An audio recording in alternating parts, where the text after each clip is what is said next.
Okay, so we're in the car and we're just talking about marriage, and one of the things that JD wanted to share is about your feelings about how marriage is not for everyone. Yeah, I don't believe marriage is for everyone, but I do believe that if you're not married, it's harder to develop a level of patience or tolerance for other people because you only have you to worry about.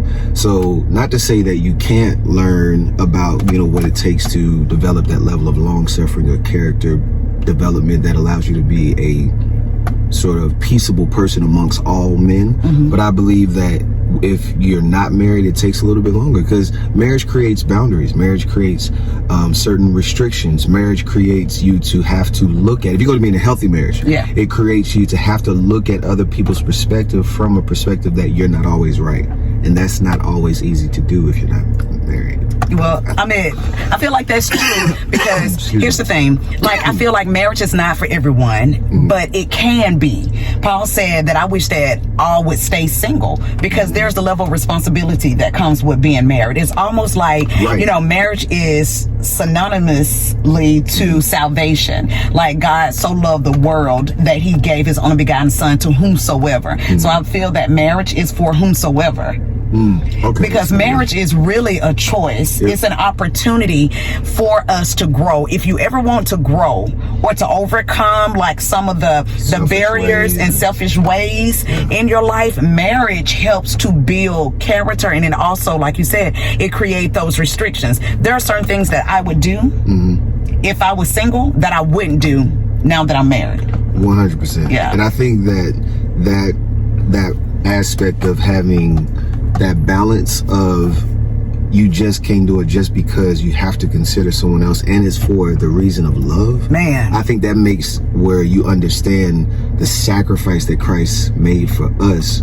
Like you don't always want to, but nevertheless, it teaches you, I feel like marriage teaches you that level of sacrifice and what real love is. Yeah. And that, not to say you can't get it outside of marriage, but I just feel like it's synonymous, like you said, with salvation and how God gave his life and all of that. Yeah, I just feel like it's hard to obtain a certain measure of not, and I'm being cautious with my words, but it's hard to get to a certain measure in your life without marriage, for the simple fact that marriage, it stretches you beyond any place that I've ever experienced in my life. So both of us, we've been single, married, divorced, and remarried again. And so I know that the best part of me have been developed while being married. 100%. Yes, I would definitely have to agree to that. Because if you think about it, there's only a rare species here on Earth that even is designed to be alone. Yeah. Even animals created, they're drawn to community. They're drawn to, relationship. Partnership. Yeah. So when you have to navigate life from a aspect of it's only me, I think there's a certain part of the beauty of life that you miss when it comes to sacrificing your own desires. And it's a scripture that comes to mind that says it is more blessed to give than it is to receive. And if you ask probably 90% of people, they would love to give something to someone that would mean a lot, and that's a sacrifice. To give, think about it, is to sacrifice. Meaning that I want to give, and that person needs it, that there was no one else that can make that thing or whatever happen for them.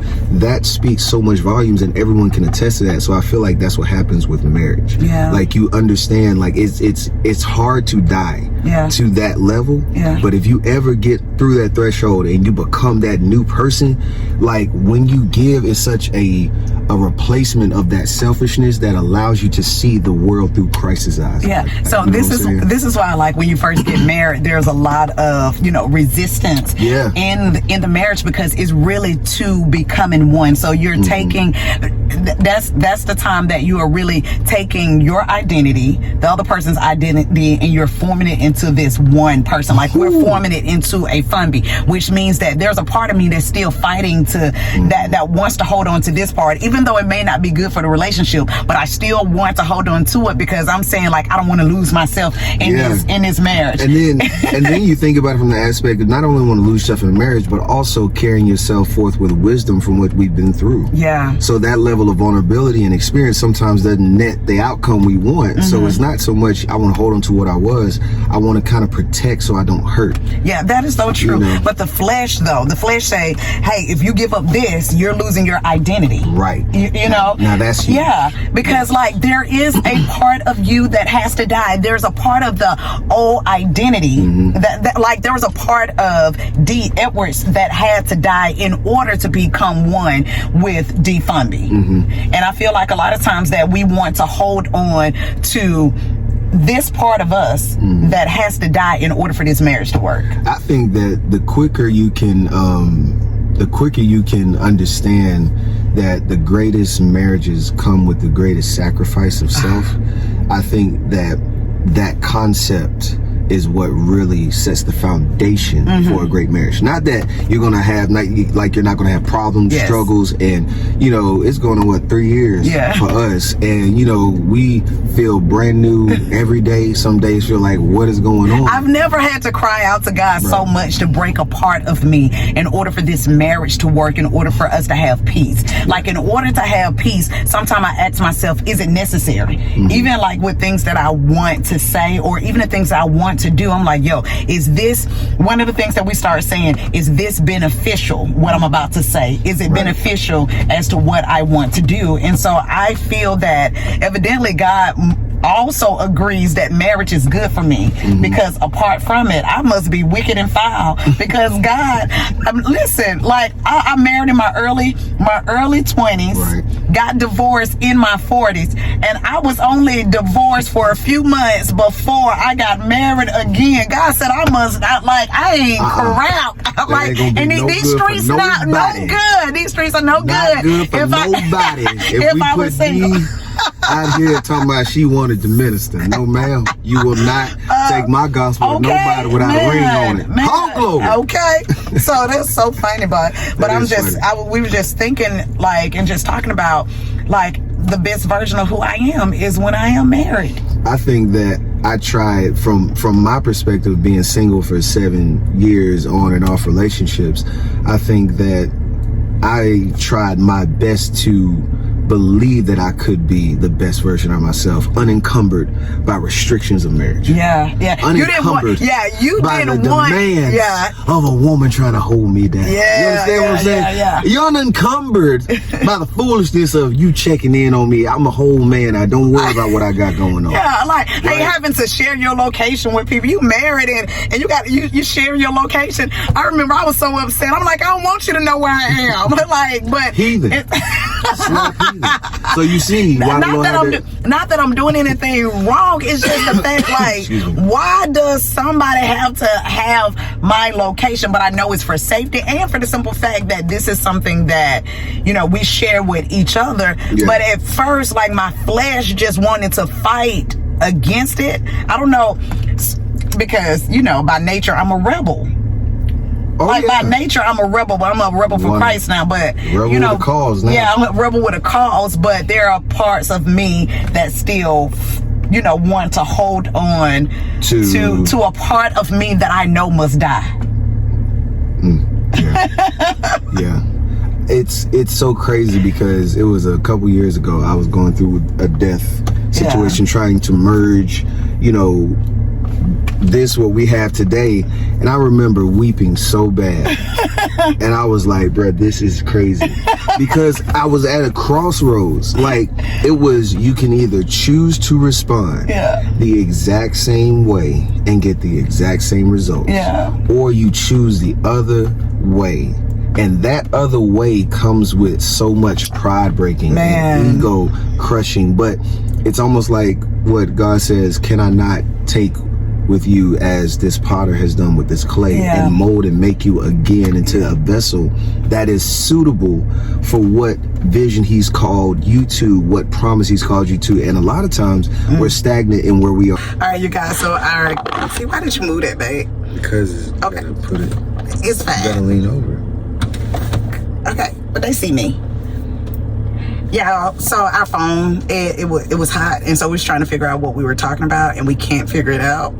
Because we can't go back to the phone because the phone is hot right now. So we just trying to figure this out. But anywho, the whole point of this is that when you marry, is really about the other person. It's not about yourself. Even if you feel like what you're doing like is right, but it's also about your about your partner. So are you willing to lose what you feel is right for what is peaceful?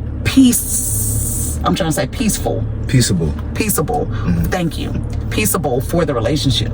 I think that level of sacrifice is also the responsibility of the other party to not demand out of trauma. Oh my God! You just opened up a door that you really want to go there. You really have, because you have to be very, like, for example. Well, let's say outside trauma, because there's some trauma that somebody. That's what I'm saying. Past trauma. I'm not talking about the trauma that was created in the relationship. Okay, gotcha. I'm talking about past trauma. Yeah. Like, for example, tying things to when a person, let's say, for example, something in the relationship that triggered you to be discouraged, so now it tied to the past trauma. Yeah. But let's say whatever happened, it's been 6 months, 8 months, 10 months, a year. But anytime that person or anything happens, you refer back to what happened, because that trauma, even though it did happen in that relationship, how they dealt with you, how they mishandled you, you're tying that trauma and making that demand from the past where the root was. Okay, but now here's what I have to say to that. Sometimes we don't know that we have certain triggers from past relationships until we're in our current relationship. And so this is why it's important as to the person that you choose as your spouse, because your spouse will help heal you. There are times where I've been triggered by you because of trauma that has been caused outside of the relationship. And I like the way that you handle me and you help me to heal. You provide a safe place to remind me that it's not like how it used to be. Mm-hmm. And so I feel like, your spouse will help you with overcoming those triggers. And I feel like it's something that you need to talk about. So if there's a pattern that you see that I have when certain things are, happening, I don't need you to say, so that's a trigger. No, I need you to help me to realize that there's a trigger and to help me to get healed. Yeah. And it takes patience, because some people would say, well, that's not my trauma to deal with. But because we are married, it now becomes the trauma of the relationship. Listen, that's why it's the trauma of the relationship. And I think that's why it's so important and it's so valuable taking your time to ask specific questions. So, for example, one of the things that hastened our healing process to one another was that we were so vulnerable as friends. Yeah. That we knew more probably about one another than anybody we currently was talking to at the time. Because, I was talking to situationships and whatever, and she was, thinking about getting back out there and dating. So, she's out there dating guys, and I'm like, yo, but that's great. But meeting. You said I'm out there. I was out there dating guys. I mean, meeting guys. Oh, okay. I was going to say walk around the park is a date. Well, I did go on a date with somebody. I know. So why are you trying to act like you No, did? you said dating guys. I just wanted to be clear, because people, they take every... What do you mean? That was a guy. That was a guy, not guys. Okay, you dated one guy. I didn't date him, though. You just said that a walk around the park is a date. No, I went out on a date. So what does that mean? It's your words. I think it's like how you're saying it. So so one, let me listen, we're gonna pause for a second. One date, are you considered dating, or is that No, you're not dating. That you just went on a date. Then the women I've dated have been cut in half tremendously right now. Yeah. Thank you. See, I'm not as bad as you said I was. Okay, so dating is a continuous relationship, continuous situationship. Like, no, that was a date. What about text messages? We didn't have any. That could just be on a friendship, getting to know you. Okay, type role. so what about we never text dated messages after the date? Are we dating? We're not dating because we have, first of all, we didn't say that we were dating. So that means that you are free to date whoever that you. I'm not dating anybody that is dating somebody else. So if I don't say that we're dating, that's why we never dated. That's the reason why you can't be single in today's era. See, that's why I was gonna help you. Yeah, we was gonna get, that makes no sense. Yeah, it makes sense to me. No sense. It makes sense to me. How We was you gonna not have gonna clarity. date somebody who's dating other people Okay, and you can we jumping get back into to the the dating pool? No, but though, like I'm just trying to figure out like if this can move forward. How do you know they not dating somebody else? Yeah, I don't care at that time. If we just went out on a date, I don't care. I'm not asking you to be single or monogam. That's right. No, you got it. You got it. Monogamous. There you go. See? I said a big word. I said a big word. Now, see, ask your mama to spell it. I'm just kidding. Because I don't even think I would get it right. I feel it's an O and U situation. Anyway, back to what we're saying about relationships. You don't know what we were saying. Understand that with relationships, you can't demand from a place of, like, you have to constantly be looking at personal self-growth, because that'll check you and let you know if you're demanding from that person out of trauma where they've done and shown enough that they were repentive or remorseful or wanted to take the things they did or whatever back. And I do believe that sometimes a person, if they're not focused on personal growth and healing, that's one thing I'm glad that you and I share, is outside of us ourselves, like we're always constantly reading something or like that's just important let's just be real, to be a kingdompreneur, to have the mind of Christ and be an entrepreneur. You have to constantly be in a place where you're running more after the more of God, after you, and included with you running after the more knowledge that comes with just business. Because if you continue to just grow in your business and you're not running after the more of God, there is no way you're going to stay in the right level of character and posture as you grow. Yeah, it just doesn't happen. Yeah, so I'm glad that we share that. Yeah, so like one of the things that we were just talking about recently is that my healing you benefit from, but it's not because of you. 100%. Like it's that's good. Like even if the relationship trigger something, me seeking healing would just benefit the relationship. What I'm doing is because I want to be better, and the marriage will benefit from it. So this is why. Because if you, I'm sorry, but I'm saying, but that reason right there is why people are in a yo-yo when it comes to becoming better. Because what they would call in a scientific way, the stimuli of why everything is happening is gone. The catalyst is gone. So if I became the catalyst of why you wanted to get better, then of course when I act out of character, there is no accountability of you wanting to get better just because you want to get better. This and I found that out like as well the hard way.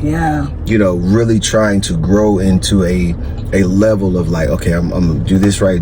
And I was looking at becoming better for you. And that aggravated me to no end. Me too, because the moment that you didn't recognize what I was doing, and I knew that I was doing it only because of you, like I was reverting back to my old ways. I'm like, you know what, forget this. And then it was creating extra drama in our relationship because you did not recognize it. And so this is what I just decided. Like I decided that I'm gonna get healed for me, and it would benefit the relationship. And so that way I don't need your validation, I don't need your approval, I don't need your amen, although it does feel good for you to recognize like my growth. Yeah, I think that was a segment for you to say, you was proud of me. That was it. You wanted like right now. Like right now. Okay. Oh my God, you've grown so much, babe. I'm so proud of you. Thank you, babe. Thank you. Wow. I mean, just the growth. It's crazy. I mean, we're talking crazy growth. Thanks, babe. Okay. Now, what were you about to say? I honestly forgot. It kind of threw me off a little bit. Yeah. But I will say that it is good to not make it about the other person when it comes to why you want to grow. Because what I have found, right, is that when although it feels good when you acknowledge and it's like, oh man, you know what I'm saying? They see your effort.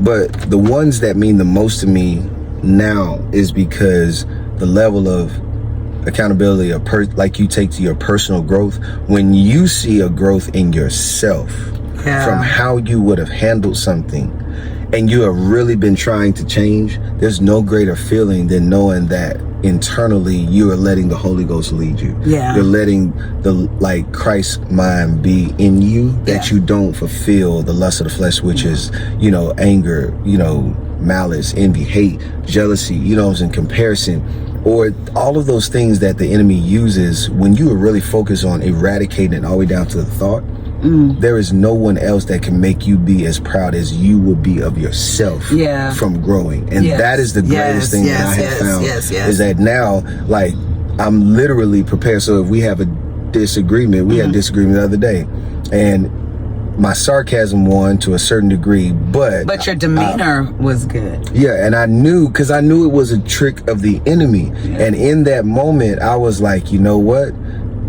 And I literally, when we were having the discussion after we ended, and I went off by myself, I talk out loud to the enemy. I was like, I see you, and I see exactly what you want from me, and you're not gonna get it. I know what you're trying to. You're not gonna get it. You're not gonna get it.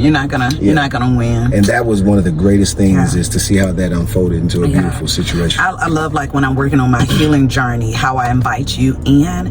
I'll tell you hey, babe, I'm working on this, and so that gives you an opportunity to encourage me or to recognize when you see that I've won in those areas. And so being able to communicate that, and I've said that's huge. And I've said it before, and I was telling you today, I'm really grateful for you creating just an atmosphere in our household for growth. Because that takes a level of transparency and allowing that means that I have to be vulnerable, let my guards down to show you the errors of my ways, and how you respond to that.